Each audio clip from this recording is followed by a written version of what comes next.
the Holy Grail. Alfred, Lord Tennyson, from Noah's full arms, and acts of prowess done in tournament or tilt. Sir Percival, whom Arthur in his knighthood called the Pure, had passed into the silent life of prayer, praise, fast, and alms, and leaving for the cowl of the helmet in an abbey far away from Camelot, there, and not long after, died.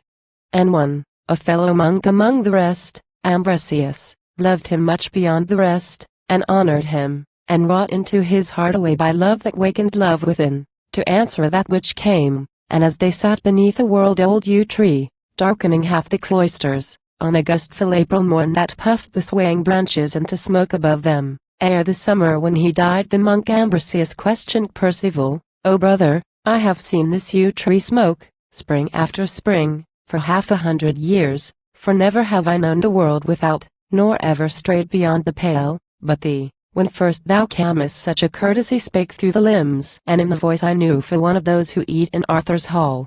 For good year and bad, and like to coins, some true, some light, but every one of you stamped with the image of the king.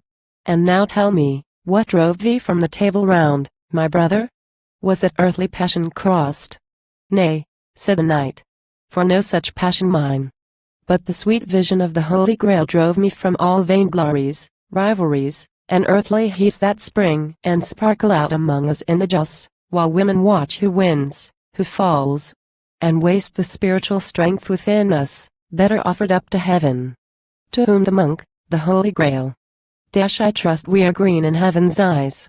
But here too much we moulder as to things without I mean. Yet one of your own knights, a guest of ours, told us of this in our refectory, but spake with such a sadness and so low we heard not half of what he said." "What is it?" "The phantom of a cup that comes and goes?" "Nay, monk." "What phantom?" answered Percival. The cup itself, from which our Lord drank at the last sad supper with his own. This, from the blessed land of Aromat. After the day of darkness, when the dead went wandering o'er Moriah, the good Saint Arimath and Joseph, journeying brought to Glastonbury, where the winter thorn blossoms at Christmas, mindful of our Lord. And there a wall abode. And if a man could touch or see it, he was healed at once, by faith, of all his ills. But then the times grew to such evil that the holy cup was caught away to heaven, and disappeared. To whom the monk, "From our old books I know that Joseph came of old to Glastonbury, and there the heathen prince, Arviragus, gave him an isle of marsh whereon to build. And there he built with wattles from the marsh a little lonely church in days of yore, for so they say, these books of ours, but seem mute of this miracle, far as I have read. But who first saw the holy thing today?" "A woman," answered Percival, "a nun, and one no further off in blood from me than sister. And if ever holy maid with knees of adoration wore the stone, a holy maid, though never maiden glowed, but that was in her earlier maidenhood, with such a fervent flame of human love, which being rudely blunted, glanced and shot only to holy things. To prayer and praise she gave herself, to fast and alms. And yet, nun as she was, the scandal of the court, sin against Arthur in the Table Round, and the strange sound of an adulterous race, across the iron grating of her cell beat, and she prayed and fasted all the more. And he to whom she told her sins, or what her all but utter whiteness held for sin, a man well near 100 winters old, spake often with her of the Holy Grail, a legend handed down through 5 or 6, and each of these 100 winters old, from our Lord's time. And when King Arthur made his Table Round, and all men's hearts became clean for a season, surely he had thought that now the Holy Grail would come again. But sin broke out. Ah, Christ, that it would come, and heal the world of all their wickedness. Amperson quo. O Father. Amperson quo. Asked the maiden, Amperson quo. Might it come to me by prayer and fasting? Amperson quo. Amperson quo. Nay, Amperson quo. Said he, Amperson quo. I know not, for thy heart is pure as snow. Amperson quo. And so she prayed and fasted, till the sun shone, and the wind blew, through her, and I thought she might have risen and floated when I saw her. For on a day she sent to speak with me. And when she came to speak, behold her eyes beyond my knowing of them, beautiful, beyond all knowing of them, wonderful, beautiful in the light of holiness. And quo, "O my brother Percival, quo," she said, quo, "sweet brother, I have seen the Holy Grail, for, waked at dead of night, I heard a sound as of a silver horn from o'er the hills blown, and I thought, it is not authors used to hunt by moonlight. And the slender sound as from a distance beyond distance grew coming upon me, never harp nor horn, nor aught we blow with breath, or touch with hand, was like that music as it came. And then streamed through my cell a cold and silver beam, and down the long beam stole the Holy Grail, rose red with beatings in it, as if alive, till all the white walls of my cell were dyed with rosy colors leaping on the wall. And then the music faded, and the Grail passed, and the beam decayed, and from the walls the rosy quiverings died into the night. So now the holy thing is here again among us, brother, fast thou too and pray, and tell thy brother knights to fast and pray, that so perchance the vision may be seen by thee and those, and all the world be healed. Quo. Then leaving the pale nun, I spake of this to all men, and myself fasted and prayed always, and many among us many a week fasted and prayed even to the uttermost, expectant of the wonder that would be. And one there was among us, ever moved among us in white armor, Galahad. Quo. God make thee good as thou art beautiful, quo, said Arthur, when he dubbed him knight. And none, in so young youth, was ever made a knight till Galahad. And this Galahad, when he heard my sister's vision, filled me with amaze. His eyes became so like her own, they seemed hers, and himself her brother more than a sister or brother none had he. But some called him a son of Lancelot, and some said begotten by enchantment chatterers they, like birds of passage piping up and down, that gape for flies we know not whence they come. For when was Lancelot wanderingly lewd? But she, the wan sweet maiden, shore away clean from her forehead all that wealth of hair which made a silken mat work for her feet. And out of this she plaited broad and long a strong sword belt, and wove with silver thread and crimson in the belt a strange device, a crimson grail within a silver beam. And saw the bright boy knight, and bound it on him, saying, quo, my knight, my love, my knight of heaven, O thou, my love, whose love is one with mine, I, maiden, round thee, maiden, bind my belt. Go forth, for thou shalt see what I have seen, and break through all, till one will crown thee king far in the spiritual city, quo. And as she spake she sent the deathless passion in her eyes through him, and made him hers, and laid her mind on him, and he believed in her belief. Then came a year of miracle, O brother, in our great hall there stood a vacant chair, fashioned by Merlin ere he passed away, and carven with strange figures. And in and out the figures, like a serpent, ran a scroll of letters in a tongue no man could read.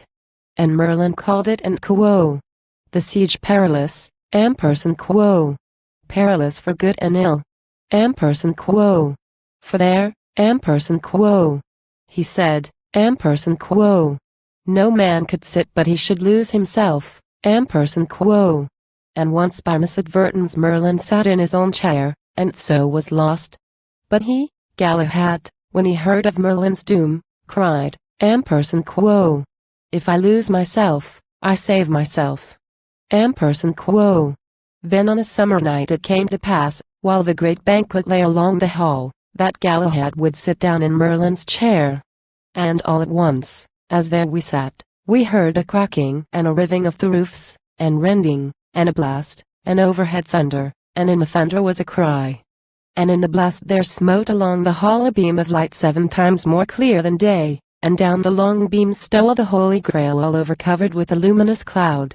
And none might see who bare it, and it passed.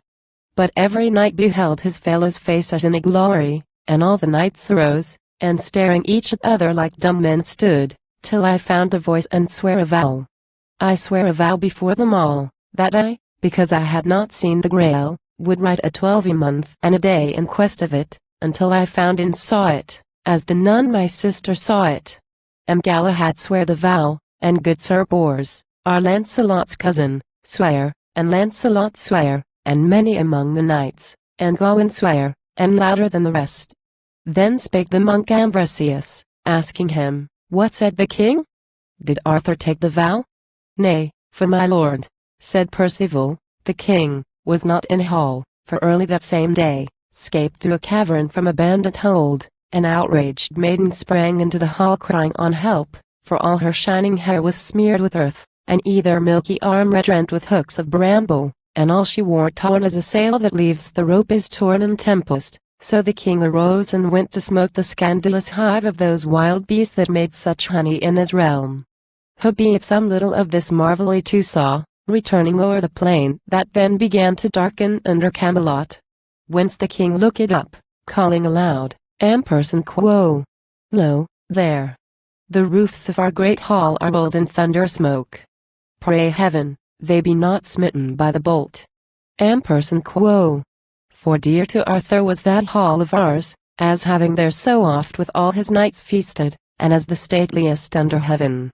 O brother, had you known our mighty hall, which Merlin built for Arthur long ago, for all the sacred mount of Camelot, and all the dim rich city, roof by roof, tower after tower, spire beyond spire, by grove, and garden lawn, and rushing brook, climbs to the mighty hall that Merlin built.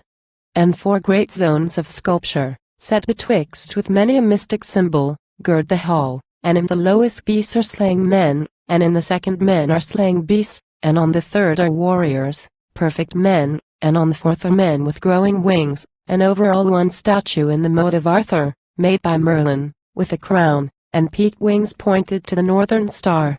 And eastward fronts the statue, and the crown and both the wings are made of gold, and flame at sunrise till the people in far fields, wasted so often by the heathen howards, behold it, crying, Amperson quo! We have still a king. Amperson quo! And, brother, had you known our hall within, broader and higher than any in all the lands, where 12 great windows blaze in Arthur's wars, and all the light that falls upon the board streams through the 12 great battles of our king. Nay, one there is, and at the eastern end, wealthy with wandering lines of mount and mere, where Arthur finds the brand Excalibur. And also one to the west, and counter to it, and blank, and who shall blazon it? When and how? Oh there, perchance, when all our wars are done, the brand Excalibur will be cast away. So to this hall full quickly rode the king, in horror lest the work by Merlin wrought, dream-like, should on the sudden vanish, wrapped in unremorseful folds of rolling fire. And in he rode, and up I glanced, and saw the golden dragon sparkling over all, and many of those who burnt the hold, their arms hacked, and their foreheads grimed with smoke, and seared, followed, and in among bright faces, ours, full of the vision, pressed, and then the king spake to me, being nearest, Amperson quo! Percival, Amperson quo! Because the hall was all in tumult, some vowing, and some protesting, Amperson quo! What is this? Amperson quo! O brother, when I told him what had chanced, my sister's vision, and the rest, his face darkened, as I have seen it more than once, when some brave deed seemed to be done in vain, darken. And in quo! Woe is me, my knights, Amperson quo! He cried, Amperson quo! Had I been here, ye had not sworn the vow? Amperson quo! Bold was mine answer, Amperson quo! Had thyself been here, my king, thou wouldst have sworn. Amperson quo! Amperson quo! Yea, yea, Amperson quo! Said he, Amperson quo! Art thou so bold and hast not seen the Grail? Amperson quo! Amperson quo! Nay, lord, I heard the sound, I saw the light, but since I did not see the holy thing, I swear a vow to follow it till I saw. Amperson quo! Then when he asked us, night by night, if any had seen it, all their answers were as one, Amperson quo! Nay, lord, and therefore have we sworn our vows. Amperson quo! Amperson quo! Lo now, Amperson quo! Said Arthur, Amperson quo! Have ye seen a cloud? What go ye into the wilderness to see? Amperson quo! Then Galahad on the sudden, and in a voice shrilling along the hall to Arthur, called, Amperson quo! But I, Sir Arthur, saw the Holy Grail, I saw the Holy Grail and heard a cry dash O Galahad, and O Galahad, follow me. Ampersand quo. Ampersand quo. Ah, Galahad, Galahad, ampersand quo. Said the king, ampersand quo. For such as thou art is the vision, not for these. Thy holy none, and thou have seen a sign dash holier as none, my Percival, than she dash a sign to maim this order which I made. But ye, that followed but the leader's bell and quo. Brother, the king was hard upon his knights, ampersand quo. Tennyson is our fullest throat of song, and one hath sung and all the dumb will sing. Lancelot is Lancelot, and hath overborne 5 knights at once, and every younger knight, unproven, holds himself as Lancelot, till overborne by one, he learns. And ye, what are ye? Galahads? Dash no, nor Percivals and quo. For thus it pleased the king to range me close after Sir Galahad. Ampersand quo. Nay, ampersand quo. Said he, ampersand quo. But men with strength and will to right the wronged, of power to lay the sudden heads of violence flat, knights that in 12 great battles splashed and died the strong white horse in his own heathen blood dash but one hath seen, and all the blind will see. Go, since your vows are sacred, being made, yet for ye know the cries of all my realm pass through this hall how often, O my knights, your places being vacant at my side, this chance of noble deeds will come and go unchallenged, while ye follow wandering fires lost in the quagmire. Many of you, yea most, return no more. Ye think I show myself too dark a prophet.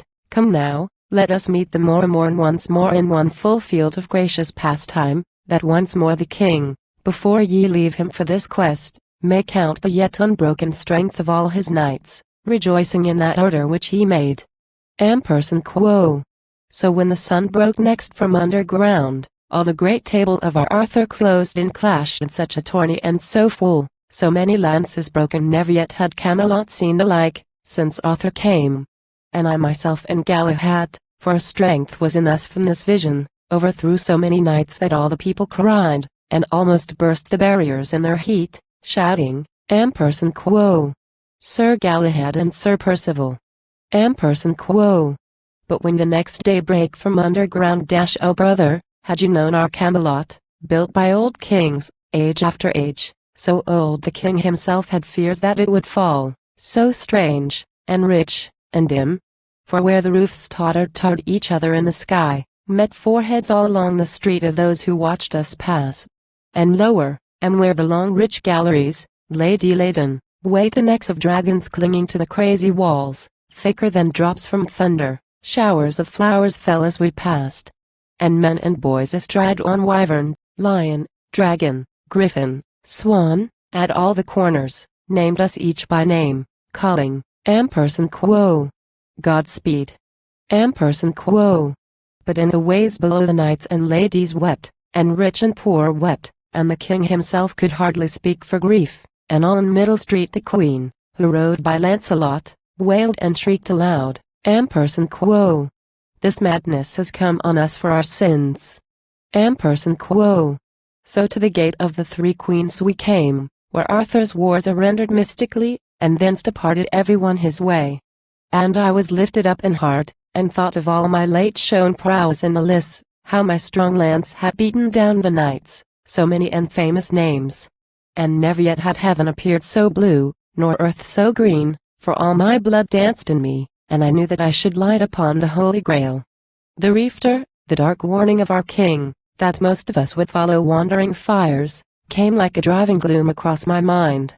Then every evil word I had spoken once, and every evil thought I had thought of old, and every evil deed I ever did, awoke and cried, ampersand quo. This quest is not for thee. Ampersand quo. And lifting up mine eyes, I found myself alone, and in a land of sand and thorns, and I was thirsty even unto death. And I, too, cried, ampersand quo. This quest is not for thee. Ampersand quo.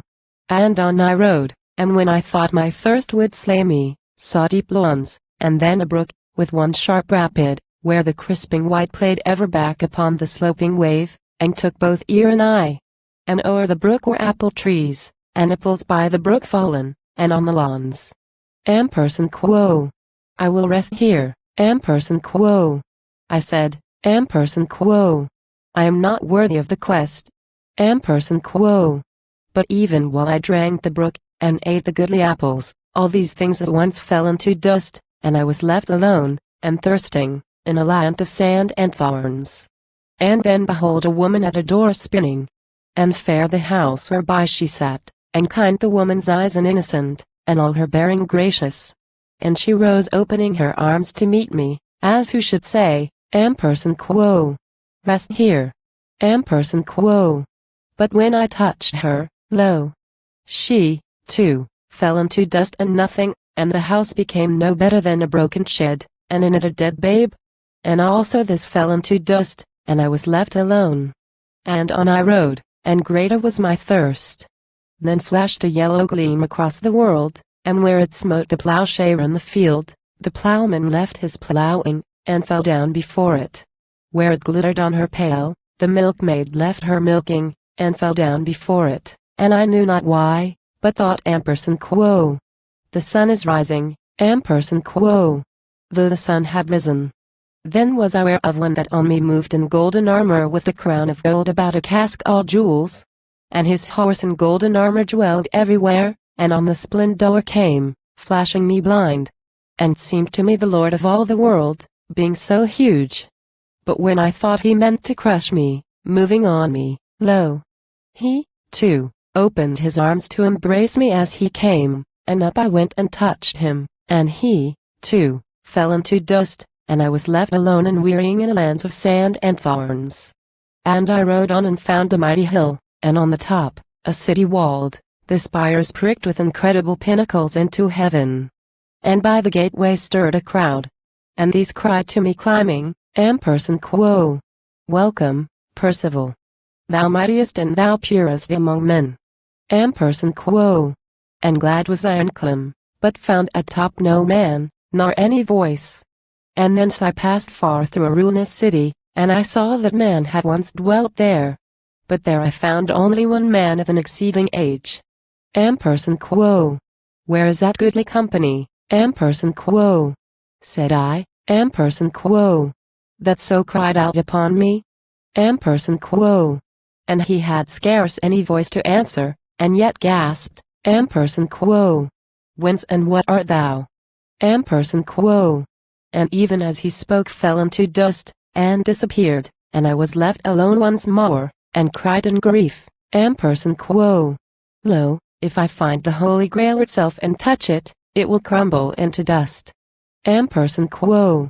And thence I dropped into a lowly vale, low as the hill was high, and where the vale was lowest, found a chapel, and thereby a holy hermit in a hermitage, to whom I told my phantoms, and he said, ampersand quo. O son, thou hast not true humility, the highest virtue, mother of them all. For when the Lord of all things made himself naked of glory for his mortal change, take thou my robe, she said, for all is thine. And all her form shone forth with sudden light so that the angels were amazed, and she followed him down, and like a flying star led on the gray-haired wisdom of the east. But her thou hast not known, for what is this thou thoughtest of thy prowess and thy sins? Thou hast not lost thyself to save thyself as Galahad. Ampersand quo. When the hermit made an end, in silver armor suddenly Galahad shone before us, and against the chapel door lay lance, and entered, and we knelt in prayer.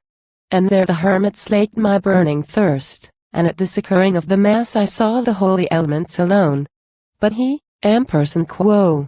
Saw ye no more? I, Galahad, saw the Grail, the Holy Grail, descend upon the shrine. I saw the fiery face as of a child that smote itself into the bread, and went. And hither am I come. And never yet hath what thy sister taught me first to see, this holy thing, failed from my side, nor come covered, but moving with me night and day, fainter by day, but always in the night blood red, and sliding down the blackened marsh blood red, and on the naked mountain top blood red, and in the sleeping mere billow blood red. And in the strength of this I rode, shattering all evil customs everywhere, and passed through pagan realms, and made them mine, and clashed with pagan hordes, and bore them down, and broke through all, and in the strength of this come victor. But my time is hard at hand, and hence I go. And one will crown me king far in the spiritual city. And come thou, too, for thou shalt see the vision when I go. Ampersand quo. While thus he spake, his eye, dwelling on mine, drew me, with power upon me, till I grew one with him, to believe as he believed. Then, when the day began to wane, we went. There rose a hill that none but man could climb, scarred with 100 wintry watercourses. Storm at the top, and when we gained it, storm round us and death. For every moment glanced his silver arms and gloomed, so quick and thick the lightnings here and there to left and right struck, till the dry old trunks about us, dead, yea, rotten with 100 years of death, sprang into fire, and at the base we found on either hand, as far as I could see, a great black swamp and of an evil smell, part black, part whitened with the bones of men, not to be crossed, save that some ancient king had built a way, where, linked with many a bridge, 1,000 piers ran into the great sea. And Galahad fled along them bridge by bridge, and every bridge as quickly as he crossed sprang into fire and vanished, though I yearned to follow. And thrice above him all the heavens opened and blazed with thunder such as seemed shoutings of all the sons of God, and first at once I saw him far on the great sea, in silver shining armor starry clear. And o'er his head a holy vessel hung clothed in white samite or a luminous cloud. And with exceeding swiftness ran the boat, if boat it were I saw not whence it came. And when the heavens opened and blazed again roaring, I saw him like a silver star. And had he set the sail, or had the boat become a living creature clad with wings? And o'er his head the holy vessel hung redder than any rose, a joy to me, for now I knew the veil had been withdrawn. Then in a moment when they blazed again opening, I saw the least of little stars down on the waste, and straight beyond the star I saw the spiritual city and all her spires and gateways in a glory like one pearl no larger, though the goal of all the saints strike from the sea. And from the star there shot a rose-red sparkle to the city, and there dwelt, and I knew it was the Holy Grail, which never eyes on earth again shall see. Then fell the floods of heaven drowning the deep. And how my feet crossed the deathful ridge no memory in me lives. But that I touched the chapel doors at dawn I know. And thence taking my war horse from the holy man, glad that no phantom vexed me more, returned to whence I came, the gate of Arthur's wars. O brother, asked Ambrosius, for in sooth these ancient books and they would wend thee team, only I find not there this holy grail, with miracles and marvels like to these, not all unlike, which oftentime I read, who read but on my breviary with ease, till my head swims, and then go forth and pass down to the little thorp that lies so close, and almost plastered like a martin's nest to these old walls and mingle with our folk. And knowing every honest face of theirs as well as ever shepherd knew his sheep, and every homely secret in their hearts, delight myself with gossip and old wives, and ills and aches, and teethings, lyings in, and mirthful sayings, children of the place, that have no meaning half a league away, or lulling random squabbles when they rise, chafferings and chatterings at the market cross. Rejoice, small man, in this small world of mine, yea, even in their hens and in their eggs. O brother, saving this Sir Galahad, came ye on none but phantoms in your quest, no man, no woman? Then Sir Percival, amen, to one so bound by such a vow, and women were as phantoms. Oh, my brother, why wilt thou shame me to confess to thee how far I faltered from my quest and vow? For after I had lain so many nights abed made of the snail and eft and snake, in grass and burdock, I was changed to wan and meagre, and the vision had not come. And then I chanced upon a goodly town with one great dwelling in the middle of it. Thither I made, and there was I disarmed by maidens each as fair as any flower, but when they led me into hall, behold, the princess of that castle was the one, brother, and that one only, who had ever made my heart leap. For when I moved of old a slender page about her father's hall, and she a slender maiden, all my heart went after her with longing, yet we twain had never kissed a kiss, or vowed a vow. And now I came upon her once again, and one had wedded her, and he was dead, and all his land and wealth and state were hers. And while I tarried, every day she set a banquet richer than the day before by me. For all her longing and her will was toward me as of old. Till one fair morn, I walking to and fro beside a stream that flashed across her orchard underneath her castle walls, she stole upon my walk, and calling me the greatest of all knights, embraced me, and so kissed me the first time, and gave herself and all her wealth to me. Then I remembered Arthur's warning word, that most of us would follow wandering fires, and the quest faded in my heart. Anon, the heads of all her people drew to me, with supplication both of knees and tongue, ampersand quo. We have heard of thee, thou art our greatest knight, our lady says it, and we well believe, wed thou our lady, and rule over us, and thou shalt be as Arthur in our land. Ampersand quo. O me, my brother. But one night my vow burned me within, so that I rose and fled, but wailed and wept, and hated mine own self, and even the holy quest, and all but her. Then after I was joined with Galahad cared not for her, nor anything upon earth. Then said the monk, poor men, when Yule is cold, must be content to sit by little fires. And this am I, so that ye care for me ever so little. Yea, and blessed be heaven that brought thee here to this poor house of ours where all the brethren are so hard, to warm my cold heart with a friend, but oh the pity to find thine own first love once more to hold her wealthy bride within thine arms, or all but hold, and then cast her aside, forgoing all her sweetness, like a weed. For we that want the warmth of double life, we that are plagued with dreams of something sweet beyond all sweetness in a life so rich, bless Lord, I speak too earthly wise, seeing I never strayed beyond the cell, but live like an old badger in his earth, with earth about him everywhere, despite all fast and penance. Saw ye none beside, none of your knights? Yea so, said Percival, one night my pathway swerving east, I saw the pelican on the casque of our Sir Borsal in the middle of the rising moon, and toward him spurred, and hailed him, and he me, and each made joy of either. Then he asked, ampersand quo. Where is he?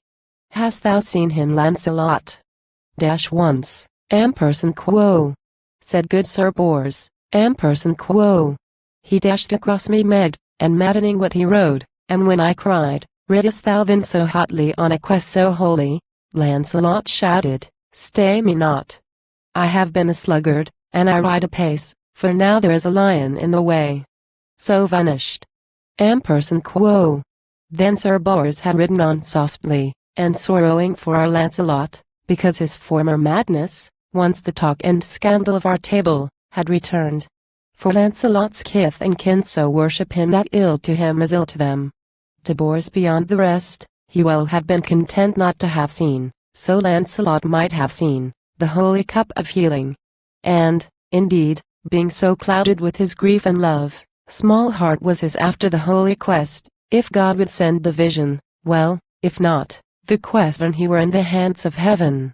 And then, with small adventure met, Sir Bors rode to the lonest tract of all the realm, and found a people there among their crags, our race and blood, a remnant that were left paining amid their circles, and the stones they pitch up straight to heaven, and their wise men were strong in that old magic which can trace the wandering of the stars, and scoffed at him in his high quest as at a simple thing, told him he followed almost Arthur's words in mocking fire, ampersand quo.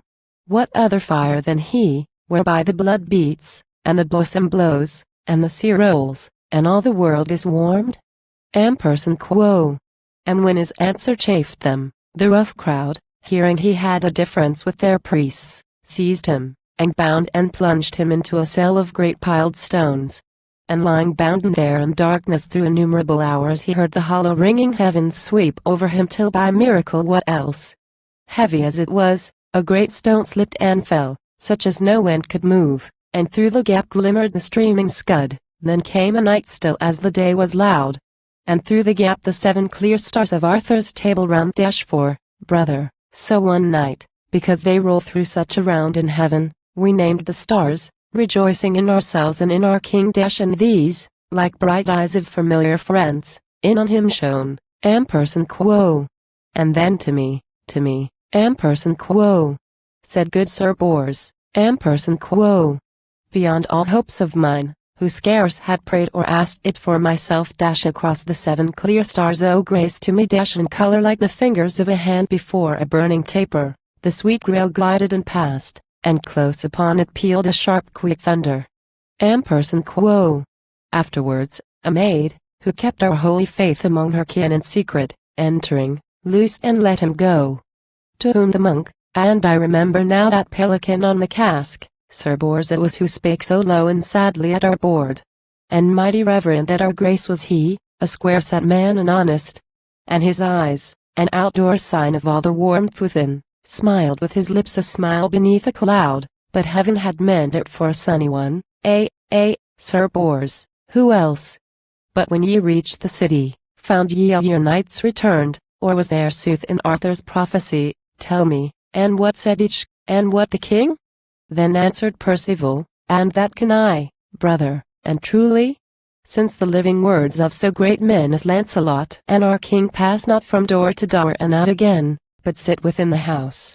Oh, when we reached the city, our horses stumbling as they trod on heaps of ruin, hornless unicorns, cracked basilisks, and splintered cockatrices, and shattered talbots, which had left the stones raw, that they fell from, brought us to the hall.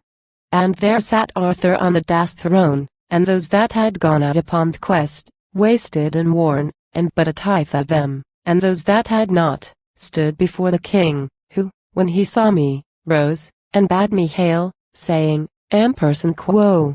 A welfare in thine eye reproves our fear of some disastrous chance for thee on hill, or plain, at sea, or flooding ford. So fierce a gale made havoc here of late among the strange devices of our kings. Yea, shook this newer, stronger hull of ours, and from the statue Merlin molded for us half-wrenched a golden wing. But now the quest, this vision hast thou seen the holy cup, that Joseph brought of old to Glastonbury? Ampersand quo.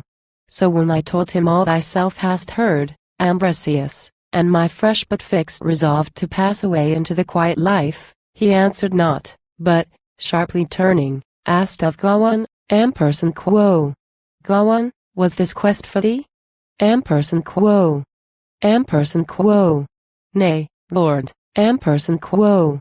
Said Gawain, Ampersand quo. Not for such as I, therefore I comment with the saintly man, who made me sure the quest was not for me.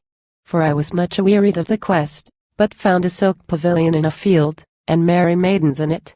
And then the scale tore my pavilion from the tenting pin, and blew my merry maidens all about with all discomfort. Yea, and but for this, my 12 month and a day were pleasant to me. Ampersand quo. Single quotate he ceased. And Arthur turned to whom at first he saw not, for Sir Bors, on entering, pushed athwart the throng to Lancelot, caught his hand, held it, and there, half hidden by him, stood, until the king espied him, saying to him, Ampersand quo. Hail, Bors. If ever loyal man and true could see it, thou hast seen the Grail. Ampersand quo. And Bors, Ampersand quo. Ask me not, for I may not speak of it, I saw it. Ampersand quo. And the tears were in his eyes. Then there remained but Lancelot, for the rest spake but of sundry perils in the storm. Perhaps, like him of Cana and Holyrood, our Arthur kept his best unto the last. Ampersand quo. Thou, too, my Lancelot, Ampersand quo. Asked the king, Ampersand quo.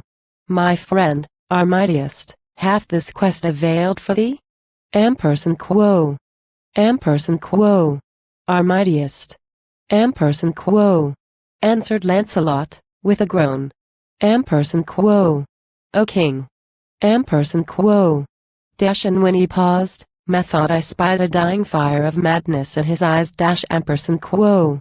O king, my friend, if friend of thine I be, happier are those that welter in their sin, swine in the mud, that cannot see for slime of the ditch, but in me lived a sin so strange, of such a kind, that all of pure, noble, and knightly in me twined and clung round that one sin, until the wholesome flower and poisonous grew together, each as each, not to be plucked asunder. And when thy knights swear, I swear with them only in the hope that could I touch or see the Holy Grail they might be plucked asunder. Then I spake to one most holy saint, who wept and said, that save they could be plucked asunder, all my quest were but in vain. To whom I vowed that I would work according as he willed. And forth I went, and while I yearned and strove to tear the twain asunder in my heart, my madness came upon me as of old, and whipped me into waste fields far away. There was I beaten down by little men, mean knights, to whom the moving of my sword and shadow of my spear had been enough to scare them from me once. And then I came all in my folly to the naked shore, wide flats, where nothing but coarse grasses grew. But such a blast, my king, began to blow, so loud a blast along the shore and sea, ye could not hear the waters for the blast, though heaped in mounts and ridges all the sea drove like a cataract, and all the sound swept like a river, and the clouded heavens were shaken with the motion and the sound. And blackening in the sea foam swayed a boat, half swallowed in it, anchored with a chain. And in my madness to myself I said, I will embark and I will lose myself, and in the great sea wash away my sin. I burst the chain, I sprang into the boat. 7 days I drove along the dreary deep, and with me drove the moon and all the stars. And the wind fell, and on the 7th night I heard the shingle grinding in the surge, and felt the boat struck earth, and looking up, behold, the enchanted towers of Carbonic, a castle like a rock upon a rock, with chasm-like portals open to the sea, and steps that met the breaker. There was none stood near it but a lion on each side that kept the entry, and the moon was full. Then from the boat I leapt, and up the stairs. There drew my sword. With sudden flaring manes those two great beasts rose upright like a man, each gripped a shoulder, and I stood between. And, when I would have smitten them, heard a voice, Doubt not, go forward. If thou doubt, the beasts will tear thee piecemeal. Then with violence the sword was dashed from out my hand, and fell. And up into the sounding hall I passed. But nothing in the sounding hall I saw, no bench nor table, painting on the wall or shield of night. Only the rounded moon through the tall oriel on the rolling sea. But always in the quiet house I heard, clear as a lark, high o'er me as a lark, a sweet voice singing in the topmost tower to the eastward. Up I climbed 1,000 steps with pain, as in a dream I seemed to climb forever. At the last I reached the door, a light was in the crannies, and I heard, Glory and joy and honor to our Lord and to the holy vessel of the Grail. Then in my madness I essayed the door. It gave, and through a stormy glare, a heat as from a 7 times heated furnace, I, blasted and burned, and blinded as I was, with such a fierceness that I swooned away. Oh, yet methought I saw the holy Grail, all paled in crimson samite, and around great angels, awful shapes, and wings and eyes. And but for all my madness and my sin, and then my swooning, I had sworn I saw that which I saw. But what I saw was veiled and covered, and this quest was not for me. Ampersand quo. So speaking, and here ceasing, Lancelot left the hall long silent, till Sir Gawain, nay, brother, I need not tell thee foolish words. A reckless and irreverent knight was he, now boldened by the silence of his king. Well, I will tell thee, Ampersand quo. O king, my liege, Ampersand quo. He said, Ampersand quo.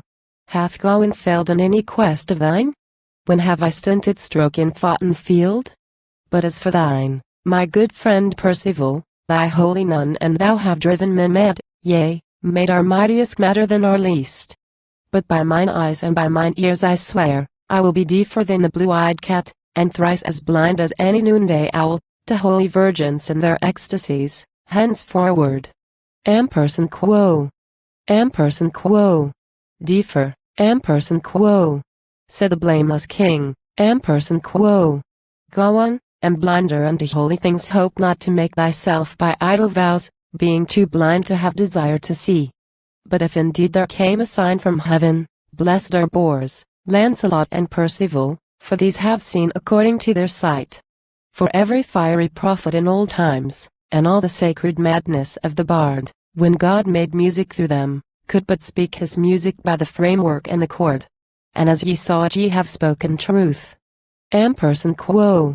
Nay, but thou rest, Lancelot, never yet could all of true and noble in knight and man twine round one sin, whatever it might be, with such a closeness, but apart there grew, save that he were this one thou spakest of, some root of knighthood and pure nobleness. Whereto see thou, that it may bear its flower. Ampersand quo. And spake I not too truly, O my knights? Was I too dark a prophet when I said to those who went upon the holy quest, that most of them would follow wandering fires, lost in the quagmire? Lost to me and gone, and left me gazing at a barren board, and in order scarce returned a tithe. And out of those to whom the vision came, my greatest hardly will believe he saw. Another hath beheld it afar off, and leaving human wrongs to right themselves, cares but to pass into the silent life. And one hath had the vision face to face, and now his chair desires him here in vain, however they may crown him otherwhere. Quo. And some among you held, that if the king had seen the sight he would have sworn the vow, not easily, seeing that the king must guard that which he rules, and is but as the hind to whom a space of land is given to plow, who may not wander from the allotted field before his work be done. But, being done, let visions of the night or of the day come, as they will. And many a time they come, until this earth he walks on seems not earth, this light that strikes his eyeball is not light, this air that smites his forehead is not air but vision, yea, his very hand and foot dash in moments when he feels he cannot die, and knows himself no vision to himself, nor the high God of vision, nor that one who rose again. Ye have seen what ye have seen. Quo. So spake the king. I knew not all he meant.